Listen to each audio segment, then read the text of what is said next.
গুরুত্বপূর্ণ বক্তব্য তুমি যেটা বললে যে এই যে শেষ লোকসভা নির্বাচন তার প্রচারে একদিনও দেখা যায়নি রাজ্যসভার সাংসদকে। কেন? তাহলে কি কোথাও বিষাদের সুর? অথচ সেই জায়গায় দাঁড়িয়ে গতকাল মুখ্যমন্ত্রী এসেছেন অনন্ত মহারাজের সাথে দেখা করতে, আর সেখানেই শুরু হয়েছে রাজনৈতিক জল্পনা। আমি সরাসরি অনন্ত মহারাজের কাছে যাব। মহারাজ, এই যে লোকসভা নির্বাচনটা পার হলো, সেই লোকসভা নির্বাচনে একটা দিনও আপনাকে প্রচারে দেখা গেল না, অথচ নিশীথ প্রামাণিকের সাথে একসময় আপনার সুসম্পর্ক ছিল, তাহলে প্রচারে কেন গেলেন না? আমাকে ভোটের প্রচারে যখন অমিত শাহ কলকাতা আসেন এই মিটিংয়ের বিষয়ে, রাজ্যসভা লোকসভা ভোটের জন্য যে মিটিং হয়েছিল, দায়িত্ব দেওয়ার জন্য, যেখানে ম্যানেজমেন্টের যেটা মিটিং হয়েছিল কলকাতার অফিসে, আমি অপেক্ষা করেছিলাম যে আমাকে ডাকবে, আমি সংসদ। কিন্তু দেখা গেল মানে রাতি 9টার সময় আমাকে ফোন করে যে কালকে সকাল 8টার সময় ওখানে কলকাতা মিটিং, আপনাকে আসতে হবে, আপনাকে ডাকা হবে। কিন্তু দেখুন, আমি এক সপ্তাহ থেকে অপেক্ষা করতে আছি, আমাকে ডাকবে, কিন্তু মিটিংয়ের যে কোনো সাধনা নেই কলকাতা যাওয়ার। সেই রাতে যদি আমাকে ওই 9টার সময় বলে, যোগাযোগের কোনো ব্যবস্থা নেই, আমি কি করে যাবো? তা ইন্টেনশনালি আমাকে ওই মিটিংয়ে থাকতে দেওয়া হয় নাই আমাকে। এটা আমি খুব দুঃখিত হয়েছি। আর এই যে কোচবিহারের যারা, আপনি কোচবিহার নিয়েও বলেছেন যে কোচবিহারের যারা নেতৃত্ব তারাও আপনাকে ডাকেনি এই যে প্রচারে। তারপরে এখানে কোথায় কোথায় মিটিং হচ্ছে, কি হচ্ছে, আমাকে কেউ কিছু বলেনি। হ্যাঁ, গতিকে যেহেতু এরা আমাকে বলেনি, এখানকার যারা মিটিংয়ে যারা দায়িত্বে ছিলেন, হ্যাঁ, তারা জানান, আমি তো জানি না কোথায় কি হচ্ছে। আমি আমার যারা গ্রামে গিয়েছি, ব্লকে গিয়েছি, যে সমস্ত আমি লোককে কনভিন্স করিয়েছি। কিন্তু একটা কথা বারবার উঠছে, আপনাকে প্রচারে ডাকা হয়নি, সে কারণেই নিশীথ প্রামাণিকের হার, অর্থাৎ ডিসিপি এর যারা কর্মী সমর্থক তারা নাকি ভোট দেননি। কি বলবেন? দেখুন, আমি তো ব্যথিত হয়েছি, প্লাস সমস্ত আমাদের কুচবিহারের মানুষও দুঃখ পেয়েছে। আমি মাননীয় প্রধানমন্ত্রী নরেন্দ্র দামোদর দাস মোদী জনসভা কুচবিহারে আমি উপস্থিত ছিলাম, আমাকে এক সেকেন্ডও কিছু বলতে দেওয়া হয়নি। সেহেতু আমাকে পরে সব আমাদের লোক বলল যে মহারাজ, আপনাকে তো কিছু বলা এরা কেন বলছে, আপনাকে যদি একটা বলতে দিত। তোমরা দেখুন, এখানে সময় নেই, সেই জন্য হয়তো আমাকে ডাকে। কিন্তু একটা কথা শোনা যাচ্ছে যে সেখানে যারা আপনার গোষ্ঠীর মানুষ তাদেরও যেতে বারণ করা হয়েছিল। হ্যাঁ, ওই মিটিংয়ে আমাদের এখানকার ডিস্ট্রিক্ট সভাপতি, বিজেপি ডিস্ট্রিক্ট সভাপতি সুকুমার রায় এখানে আমার বাড়িতে আসছিল, এসে বলছে যে আপনি শুধু যাবেন, হ্যাঁ, মিটিংয়ে, প্রধানমন্ত্রী মিটিংয়ে, আপনাদের লোকদের যেতে হবে না। হ্যাঁ, মানে রাজবংশীদের যেতে হবে না, কারণ আমাদেরই লোক ধরবে না, ওখানে জায়গাই নেই, এত লোক আমাদের আসবে। হ্যাঁ, তবে আপনি শুধু গেলে হবে, আপনাদের লোকদের যাওয়ার দরকার নেই। পরে আমি বললাম, এটা আবার কি কথা, আমাদের লোক যেতে, ওখানে যত লোক যাবে ততই তো ভালো। হ্যাঁ, তারপরে পরে ফির একদিন আসলো, আরেকদিন আসলো, আর তখন আবার বললো যে আপনাদের লোক যদি যায়, কেউ যেন আপনাদের ঝান্ডা, আপনাদের কুচবিহারের যে ঝান্ডা, হ্যাঁ, ওই ঝান্ডা দিয়ে যেন না যায়, আপনাদের প্রতীক, আমাদের প্রতীক চিহ্ন ঝান্ডা, হ্যাঁ, তো ওটা নিয়ে যেন না যায়। তাই দেখুন, নিচলে কথাও বলে, আবার জুতার বাড়িও মারে, এটা ঠিক নয় না। তাহলে এর প্রভাবই কি ভোটে পড়েছে, সেই কারণেই কি হার? না, সেই কারণে হার নয়, প্লাস আমি দেখলাম যে এখানে কিছু অন্তর্দ্বন্দ্ব ছিল তাদের ভিতরে, মানে বিজেপির ভিতরে। আমি এটা শুনেছি, দেখেছি, এবং কথাবার্তাও এরকম হয়েছে। হ্যাঁ, বাইরে শুনেছি এই কথাগুলো। তো সে তো মনে হয় কার অন্তর্দ্বন্দ্ব, কোথার থেকে মনে হচ্ছে অন্তর্দ্বন্দ্ব হয়েছে? এদের ভিতরে কিছু নেতৃত্বের গন্ডগোল আছে।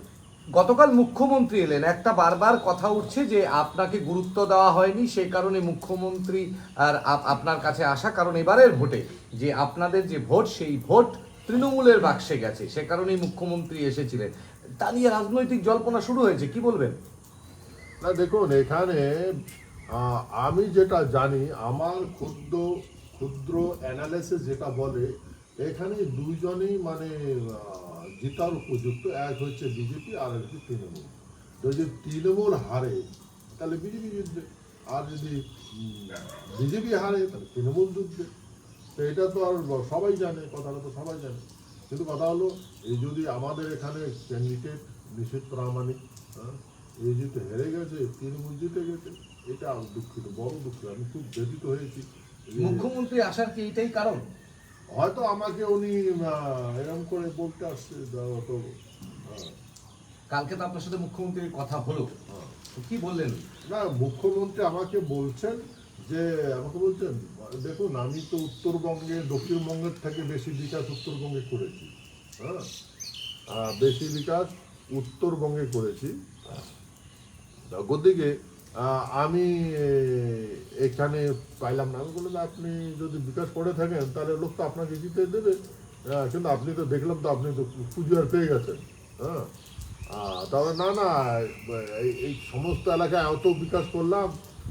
তাহলে বিকাশ যদি আপনি করে থাকেন তো জনতা জনার্দন যে আপনাকে যেটা রায় দিয়েছে সেটা আপনার মানতেই হবে। তৃণমূলের বিজেপির পক্ষ থেকে দাবি করা হচ্ছে, বা একটা রাজনৈতিক বক্তব্য, যে এইভাবে এইভাবে অর্থাৎ এই যে ভোট, সেই ভোটে তৃণমূল কংগ্রেসের জেতার পেছনে অনন্ত মহারাজা জিসিপি এর যারা কর্মী সমর্থক, তাদের একটা বিরাট ভূমিকা রয়েছে।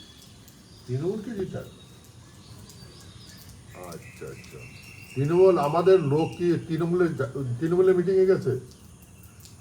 তৃণমূল মিটিং করেছে কখন? তার হিম্মত আছে বলবে আমাদের লোক তৃণমূলের মিটিংয়ে গেছে? হ্যাঁ, তারপর থেকে এগুলো সব ইন্টেনশনালি কেউ কিছু প্রচার করতেছে, এটা সব মিথ্যা কথা। আমরা যদি জিসিপি এর লোক, যদি রাজবংশী লোক যদি বিজেপিতে ভোট না দিত, তাহলে আমার নিশীথ প্রামাণিকের জামানত জব্দ হয়ে যেত। কিন্তু এখানকার মানুষ সচেতন, চোখ বুঝে। আমাদের সম্পর্ক বিজেপির সঙ্গে, সেন্ট্রাল গভর্নমেন্টের সঙ্গে। আমি বারবার বলেছি, দিল্লিতে যে সরকার থাকবে তাদের সঙ্গে আমরা আছি। কিন্তু এই যে মুখ্যমন্ত্রী আসাটাকে, এটাকে কিভাবে দেখছেন? ওনার কি চিন্তাধারায় উনি এসেছেন উনি জানেন। উনি তো জানেন আমি বিজেপির মেম্বার। হ্যাঁ, উনি আসছেন, কিন্তু কথা হলো আমি যখন সামনে আসে, আমি যখন সম্বর্ধনা জানার পরে উনি কি ভিতরে আমার বাড়ির ভিতরে নিয়ে আসলাম, আস্তে আস্তে উনি বললেন যে আমি আপনার পরিচয় জানতে আসছি। হ্যাঁ, আপনার বংশ পরিচয়। আর আমি আমার বংশ পরিচয় দিলাম, যে এই বংশের লোক, আমি বর্তমানে এই অবস্থা। এইটুকুই কথা হয়। একটা জল্পনা উঠছে যে এবার কি তাহলে তৃণমূলের দিকে অনন্ত মহারাজ, অথচ আপনি তো বিজেপি রাজ্যসভার সাংসদ। এটা একদম কি বলি আর, এটা কল্পনার অধিক। যেটা যদি বলেন আপনি, কল্পনার অধিকতা। পশ্চিমবঙ্গ সরকার আমাকে কি দেবে, আমাদের ডিমান্ড কি দেবে। কিন্তু হ্যাঁ, এখানে আমি বিশ্বাস করি যে পশ্চিমবঙ্গ সরকার আমাদের ডিমান্ড সম্বন্ধে বলার কোনো অধিকার নেই। অলরেডি ওনারা মানে ফাইনাল স্টেটমেন্ট দিয়েছেন, যে বলছেন ওনাদের কোনো আপত্তি নেই। বলছেন কুচবিহার রাজ্য গঠন হওয়ার জন্য আমাদের যেগুলো পেপার্স দিয়েছে, আপনি আগেও বলেছিলেন, এসএস কালিয়া, এসপাল, সমস্ত গভর্নমেন্ট অফ দিয়েছে। As per government of West Bengal তার কোনো আপত্তি নেই। হ্যাঁ, হয়তো তৃণমূলের আপত্তি থাকতে পারে, কিন্তু as a government West Bengal তার আপত্তি নেই বলে অলরেডি পেপার ডিসকাস করেছেন আমাদের দিয়ে। মানে অর্থাৎ আপনি যে আলাদা রাজ্যের দাবি, তাতে এখনো আপনি সব ঠিক রয়েছে। আমরা তো এটা এখানে মূল দাবি, এখানে মূল দাবি এখানে। আর গভর্নমেন্টের কমিটমেন্ট যেটা করেছেন, আমার বিশ্বাস গভর্নমেন্ট অতি শীঘ্রই এটা হয়তো তারা কমিটমেন্ট পূর্ণ করবে রাজ্য গঠনের বিষয়ে। সরাসরি অনন্ত মহারাজ জানালেন যে মুখ্যমন্ত্রী এসেছিলেন, তার সাথে এই বিষয়ে কিছু কথা হয়নি, কিন্তু স্থানীয় বিজেপি নেতৃত্ব তাকে গুরুত্ব দেয়নি, যদিও তার যারা কর্মী সমর্থক তারা ভোট দিয়েছে বিজেপিকে, এবং আলাদা রাজ্যের দাবি এখনো রয়েছে, এবং খুব তাড়াতাড়ি সরকার আরও একবার এই বিষয়ে ভাবনা চিন্তা করবে, এমনটাই জানালেন কোচবিহার থেকে অনন্ত মহারাজ।